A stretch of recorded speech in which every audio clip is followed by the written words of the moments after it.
Hi everyone, and welcome back to Minecraft. Except you'll notice we're not in the survival world today. We're actually in my creative world from Minecraft Java Edition. I couldn't actually get Bedrock to I couldn't get to the realms today, so it's a little unfortunate. But I thought I'd put this out here because this is something I worked on a little bit ago, and I just wanted to show it off. I'm not as proud of it as my survival kingdom that we've been working on that you've seen, but it's a kind of an interesting creative kingdom. It's very laggy, but it's a very big kingdom. So let's take a look, shall we? So here is our castle. So I built it a little bit into the hillside, but it's honestly not as um I'm not as proud of it as the other castles here. You see there's tons of iron golems because there's a lot of villagers, but also in Java Edition they spawn a little bit differently. But you see here we got our main houses. It's the so like the survival world. I try to keep some of the village houses basically the same or at least just somewhat updated. So you see a couple of these houses actually have a much different style that I was trying to go for towards the end. But here we have our Church of Eternalism, of course, just like in our survival world. So we actually have a little Stonehenge over here. And then up here actually is our Altar of the Phoenix, or at least its counterpart in this creative world. This is actually, I try to recreate like an Ultra Wormhole from if you're familiar with Pokemon Ultra Sun, Ultra Moon, those games.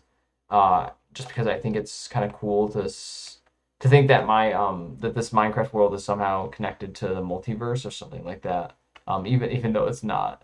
But there's I made this cracked path all the way down back to the village. It's a little lit, but it's not exactly easy to access. It's a little off the beaten path. But if we keep going out here, we'll see our clock tower. And this is actually, so this was one naturally spawned village originally, and then there was actually another spawned village over there. So what I did was I actually just took these two villages and connected them with a bridge. And in between, I built like my own just little regular house, even though I have a castle over here. And then we've got so I actually planned some expansion here, but I haven't actually been in this world for quite some time. So, I mean, there's a little areas to expand so that we could have like a little fishing pier. And actually, if we fly back over here, we have a hotel. I guess we could take a look at that real quick. It's got a lot of beds, but I didn't think any of the villagers really tried to sleep in them. Yeah, they haven't really tried to populate this. It's just a big like hotel area, and then of course right next to it is some houses, a cemetery, just a small cemetery over here. And then we have a little market area. Of course, we have a map of the nearest ports. So here we have our kingdom here, Wolfox. And then we have some uncharted areas to the ocean. And then we have another village actually over here. And I was actually quite impressed with the sheer volume of villages that generated pretty close by. So I actually built a little port there and it connected that village to a pathway. And actually, there's another village that goes out all the way over here. If you see it over there, I try to connect all these villages on a path network, so it feels kind of like everything's connected. And also in these villages, I try to put the maps here so that you could at least see where the villages are. So you can see this is the world map. It's a little bit different than our world map in the survival world, mostly because there's a severe lack of oceans and a lot of land, which, as you can imagine, makes exploration a little bit more difficult.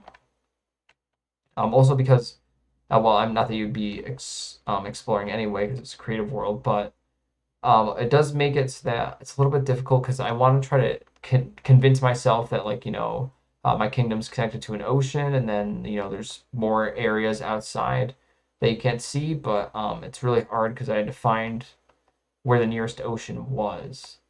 So if we fly back to the kingdom here, I wanted to appreciate this massive ravine that acts as a kind of like a natural barrier. It actually goes all the way into a deep dark, which is kind of crazy. I don't know if there's an ancient city down there. I doubt it. But we actually have these walls are a lot different than the ones I built in the survival world. They're a lot thicker.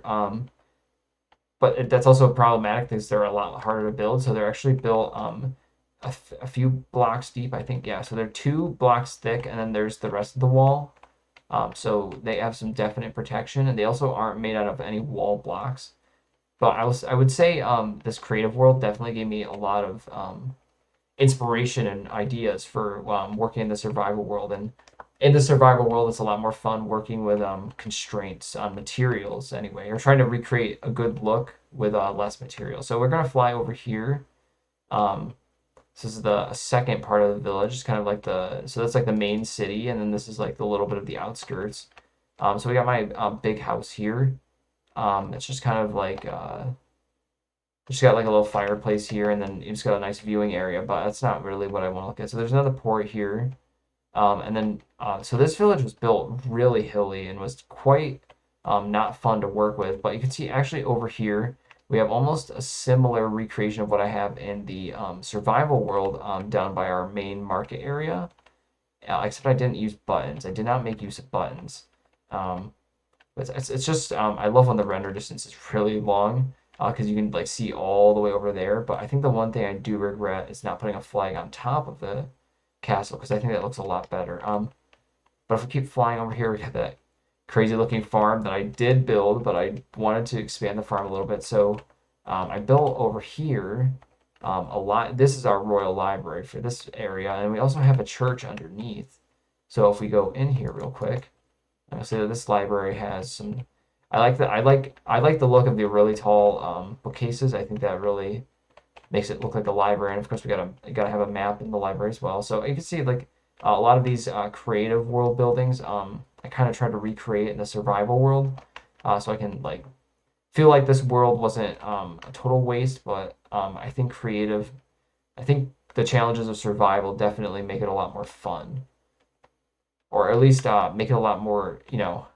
There's a lot more to work with in terms of planning and all that kind of things because I got to be efficient about my resources. Whereas here I can, it's creative. But so we're gonna fly out over here. We have this little, we have another outskirts area over here. It's a little farm area.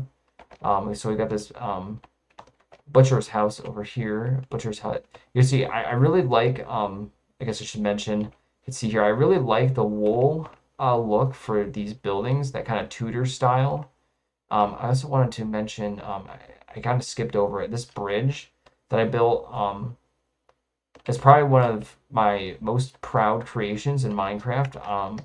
I know it doesn't look super spectacular, but I just think it's a really nice looking bridge to connect these 2 villages together. And I think it was better than just like if I built a pathway around. I guess that would have, looked nice and preserved the terrain. But I think this bridge is just a great way to connect these 2 villages. But anyway, if we head out here, see there, this path also connects up to this village over here. But if we keep flying out, we should see that yes, I did spend all this time trying to create these paths. You'll see an igloo over there. I really appreciate Minecraft's world generation, especially these hills. They're just crazy. Especially that one over there that I built the Altar of the Phoenix on. But I really like how much Minecraft terrain generation has improved. I know I keep harping on that in the survival world too, but it's really really good looking. So you can see over here we got these other 2 plains villages. So I connect these 2 by path. These paths look a little ridiculous, but I also built another bridge here made out of. I try to make these. I try to make these villages clearly distinct, that they weren't my villages or a part of my kingdom or anything like that. And I did that specifically by making sure that I built them out of different materials. So this is just a pure oak bridge. It doesn't have any rails, and it does kind of look not super great. If we keep heading out here, we'll see that other village. These are pretty big size village. If I could get anyone to play creative with me, I'd probably they'd have a really good opportunity to incorporate any of these villages because they're all connected on the same network.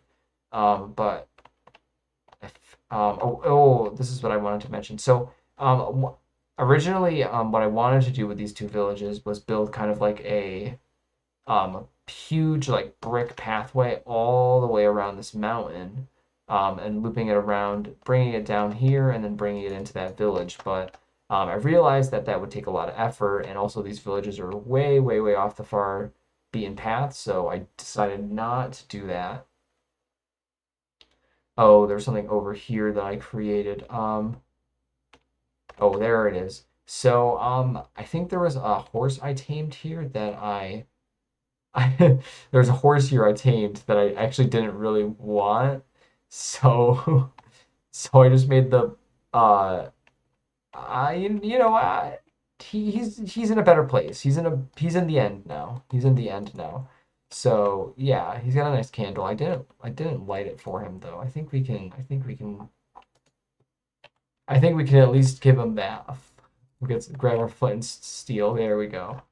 There we go. So these flags I wanted to talk about. So they're kind of like if you know the German region of Bavaria, that's kind of where the flag is based off of. I kind of just really like the pattern. But it's not square. It's more like a rhombus shape. But it's a really cool pattern, and I also wanted to keep the light blue kind of look. I don't blue is my favorite color, but also I think it's just a kind of like a peaceful kind of color. Not trying to be a brutal dictator king, just trying to be a peaceful king. Is there anything I wanted else? Is there anything else I wanted to show? I guess we could go into the castle a little bit more because there is a little bit more to it than just So we got our chest room here, but it's not nothing too special. But in the main castle lobby here, we have our room that we started out in, the throne room. That's not what I wanted to show. So we have up here, we have some spare bedrooms for, like the prince and princess, I guess. And we have our main bedroom here, but what we actually have on the side here is a hidden exit. So if we can just slap ourselves down, or trapdoor ourselves down. I don't know why this is not working anymore. There we go. Okay, you wouldn't break the trapdoor, but it actually serves as a secret way out, and then you could quickly jump in the pile of water. No, I mean, it looks like we unlocked the new Cherry Grove boat. But that's pretty much it for this creative world that I've been working on. Haven't touched it in a while. Maybe I'll come back to it, but let me know what you think. It's kind of an interesting world. You know, I hope I can come back to it because there's lots of areas for expansion as you can see. I also yeah. Before we go, there's one other thing I wanted to mention. So the next thing I was actually going to work on was connecting this waterway here to the ocean route through a canal. That was the next project I was going to work on for this creative world. But okay, so that's definitely everything covered. Um, Let me know what you think. I hope you've enjoyed, and I will see you in the next one. Peace.